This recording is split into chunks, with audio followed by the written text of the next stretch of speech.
Good morning बच्चों। आज मैं आपको class 6 subject math chapter 6 exercise 6.1 का पार्ट 2 6.1 के मैंने आपको कल 4 तक क्वेश्चन कराए थे। उसके आगे के मैं इसी पार्ट में सेकंड पार्ट में करा रहा हूँ क्योंकि रह गए थे, इसलिए पार्ट अलग बनाना पड़ा है। अब देखिए क्वेश्चन नंबर 5।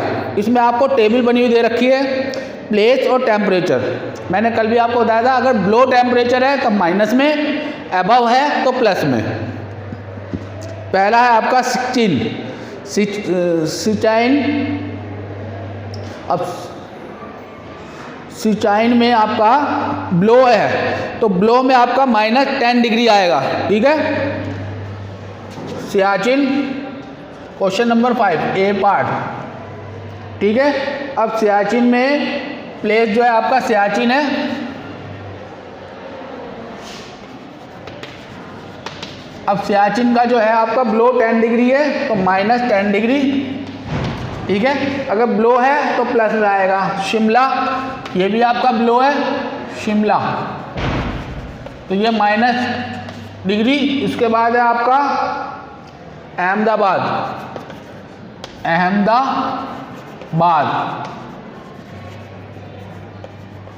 अब इसका क्या है आपका अबव है तो ये आपका प्लस में +30 डिग्री सेल्सियस।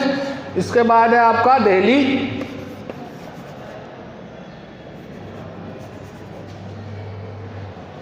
तो दिल्ली में आपका ये भी अबव में है तो 20 डिग्री सेल्सियस +20 डिग्री सेल्सियस। और इसके बाद है आपका श्रीनगर। अब श्रीनगर में आपका है ब्लो तो -5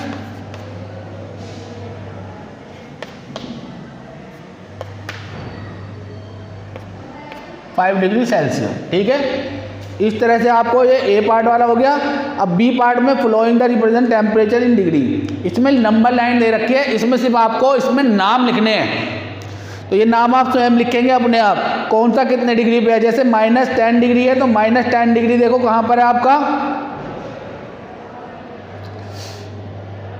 ठीक है, उसमें सिर्फ नाम लिखते चले जाना आप, जो भी टेम्परेचर जहाँ आ रहा है। ठीक है, अब सी वाले में है विच द कूलेस्ट प्लेस, सबसे ठंडा, तो सबसे ठंडा है आपका सियाचिन, तो इसमें सी वाले में सियाचिन लिखेंगे।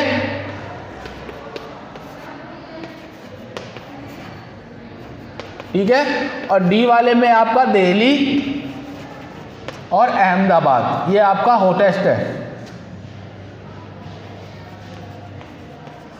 क्लियर है, ये तो क्वेश्चन नंबर आपका 5 है।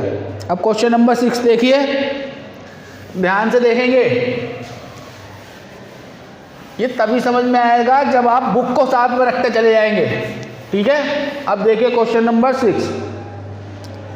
क्वेश्चन नंबर 6 में in each of the following pair दे रखे हैं 2 और 9, तो which the number is the right of the other of the number line. जब नंबर लाइन लिखते हैं, एक तरफ आपका लेफ्ट है और एक तरफ आपका राइट है। अगर डिजिट कम होती जा रही है तब आप राइट प्लेस में जाएंगे, बढ़ती जा रही है तो लेफ्ट में जाएंगे। तो जैसे अब 2 to 9 है तो 9 इज राइट टू 2, तो 2 कम है तो बढ़ते हुए में से जो कम में जाएगा वो राइट में जाएगा। तो इसमें लिखेंगे आंसर 6, तो 9 इज राइट टू। ठीक है, इस तरह से। जैसे बी वाला है, बी वाले में आपका लिखा हुआ है -3 और -8, तो -3 कम है, तो इसमें कम वाला कौन सा है -8। जितना माइनस कम बढ़ता चला जाएगा वो कम होता चला जाएगा, तो -8 राइट टू में हो जाएगा। तो -3 इज राइट टू -8। ठीक है, जो डिजिट कम होती जा रही है वो राइट में आती रहेगी। ये आंसर 6 है। आंसर 7 में आपको करना है right the integer between giving the pair increasing order, यानी कि बढ़ते हुए क्रम में। तो बढ़ते हुए क्रम में कैसे लिखेंगे आप, अगर डिजिट बढ़ रही है तो अगर माइनस वाली है तो वो आपकी कम होती जा रही है और प्लस की बढ़ती जा रही है। तो जब हम इसको लिखेंगे इंक्रीज में, तो इंक्रीज में कहाँ से हो रहा है आपका 0 एंड 7। तो इनके बीच में कौन सी डिजिट आएगी? तो -6, -5, -4, -3, -2, -1 एंड 0। तो ये क्या कह रहा है? 0 से 7 के बीच में। तो 0 से 7 के बीच में आपका ये डिजिट आएगी। ठीक है, ऐसे आपका बी वाला पार्ट करना सेम इसी तरीके से। आंसर 8। अब 8 में आपको 8 में क्या करना है? Right the 4 negative integer greater than 20। अगर डिजिट कम होती जा रही है तो वो ग्रेटर में होगी। ठीक है, तो इसके हम ग्रेटर में आ जाएगा आपका -90, -18, -17, -16। कितनी डिजिट लिखनी है? 4। तो 4 नेगेटिव हो गए। ठीक है, ऐसे आपको इसका बी पार्ट भी ऐसे करना है आपको। आंसर 9 देखिए। फॉर द फॉलोइंग स्टेटमेंट, इसमें ट्रू और फॉल्स लिखने हैं। अगर -8 इज टू राइट ऑफ -10, यानी कि माइनस वाला अगर बढ़ रहा है तो वो कम हो रहा है और कम वाला राइट वाला होता है, तो -10 जो है वो राइट है। ठीक है, तो ये आएगा इट इज ट्रू। तो ए वाला ट्रू। ऐसे बी वाला 100 इज राइट टू -50, तो नो रॉन्ग, तो ये फॉल्स। ऐसे सी वाला फॉल्स और डी वाला फॉल्स। ठीक है, इस तरह से आपको करने हैं। अब आंसर 10। आंसर 10 में लाइन ड्रॉ अगर हम करते हैं तो ड्रॉ लाइन में हम क्या करेंगे? अगर लाइन ड्रॉ कर रहे हैं तो उसमें कह रहा है कि which number will we reach if the move 4 number is right to -2। ठीक है, इज राइट टू -2।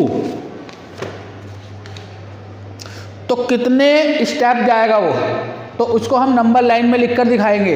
तो मैं आपको एक क्वेश्चन करके दिखा देता हूँ माइनस इसमें 10 में। तो अब ये वाला जो है आपका -5, -4, -3, -2, -1, 0, 1, 2, 3, ये आपका नंबर लाइन में है। ठीक है, 10 का ए पार्ट। अब इसमें ये कह रहा है कि अगर वो which number will be reach if the we move 4 number, -2 से अगर 4 नंबर चलता है तो वो कहाँ पर पहुँचता है? ठीक है, तो माइनस यानी कि 2 से 1, 2, 3, 4, तो यानी कि -2 पर पहुँचता है। ठीक है, इस तरह से आपको ये करना है। ए और बी सेम इसी तरह करना है। अब सी वाले में है if the -8 on the number line, और अगर -13 पे चल रहा है तो कहाँ मूव करेगा वो? लेफ्ट पे या राइट पे? -8 जो है और -3 पे अगर आगे जा रहा है तो वो लेफ्ट की तरफ जाएगा। ठीक है, तो is the left side, on left side. C वाले में ऑन लेफ्ट साइड और डी वाले में ऑन राइट साइड। क्लियर है? इस तरह से ये आपकी एक्सरसाइज कंप्लीट है। अब आप इसी में ही, क्योंकि ये छोटी एक्सरसाइज है, ऐसे ही आपका 6.2 इसी में मैं आपको करा देता हूँ। क्वेश्चन नंबर 1 देखिए पहले। अगर हम ध्यान से करेंगे तो समझ में आ जाएगा, नंबर लाइन के हिसाब से करेंगे। इसी पार्ट में मैं आपको करा रहा हूँ। ठीक है, इसी पार्ट में मैं आपको करा रहा हूँ 6.2 इसी पार्ट में आप ध्यान से करेंगे। पहला क्वेश्चन है using the number line. Number line का यूजिंग करनी है। Right the integer of which is, अगर 3 मोर देन 5 तो आंसर 1। अगर करते हैं 3 मोर देन 5 तो कितना हो गया आपका? 8। अब इस 8 को नंबर लाइन में करके कैसे दिखाएंगे हम? 0, 1, 2। ठीक है, ऐसी तरह से 1, 2, 3, 4, 5, 6, 7, 8, क्योंकि 8 आ रहा है। तो अब ये कह रहा है 3 more than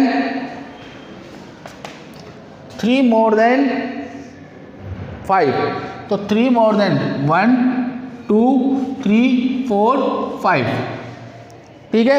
तो कितना आया आपका 8, तो 3 से हमने करा मोर देन, तो यानी कि 8। तो अगर हम 3 मोर देन 5, तो 5 से 3 मोर देन कर देंगे, तो 1 2 3, तो 5 2 3 8, ठीक है। तो यहाँ लिख दीजिए 5 + 3 इक्वल टू 8। ऐसे आपका बी पार्ट है। बी पार्ट में है आपका 5 मोर देन -5, तो क्या आएगा आपका 0। तो इसमें अगर हम दिखाते हैं 0 1 2 3 4 5, ठीक है। तो 5 आपके 1 2 3 4 5, क्लियर है। तो -5, तो मोर देन -5, तो -5 हम कर देंगे 1 2 3 4 5, तो क्या आ गया आपका 0, -5 + 5, तो कितना आ गया 0, ठीक है। तो इस तरह से आपको क्वेश्चन नंबर 1 करना है। ऐसे ही आपका आंसर 2। अब आंसर 2 में देखिए 9 + -6, अगर इसका ए पार्ट है 9 + -6, अगर हम इसको सॉल्यूशन करते हैं तब आपका क्या आएगा 9 बराबर 3 इक्वल टू 3 आ गया आपका ये। तो अब इसको नंबर लाइन में कैसे दिखाएंगे, अगर हम ये करते हैं 0, तो 1 2 3 4, तो 1 2 3 4 माइनस माइनस माइनस, ठीक है। अब इधर से अगर हम करते हैं 1 2 3 4 5 6 7 8 9, तो 1 2 3 4 5 6 7 8 9, तो ये आपके 9 तक हो गए हैं। अगर हम इसमें से करते हैं तो 0 to 9, अब इसमें से 6 को कम करना है, ठीक है। तो 6 को कम करेंगे तो 1 2 3 4 5 6 को कम करते हैं 1 2 3, तो 3 आपका ये बच गया, ठीक है। इस तरह से ये आपको आगे के क्वेश्चन करने हैं, और सेम इसी तरीके से आपको आगे के भी प्लस के और सम के करने हैं, ठीक है। तो आपको कोई दिक्कत नहीं होगी। तो ये आपकी एक्सरसाइज 6.2 और 6.1 ये आपके पार्ट 2 में मैंने आपको करा दी है, ठीक है। कॉपी में करना है इनको, जो नहीं करा है वो आपको स्वयं करने हैं। Thank you.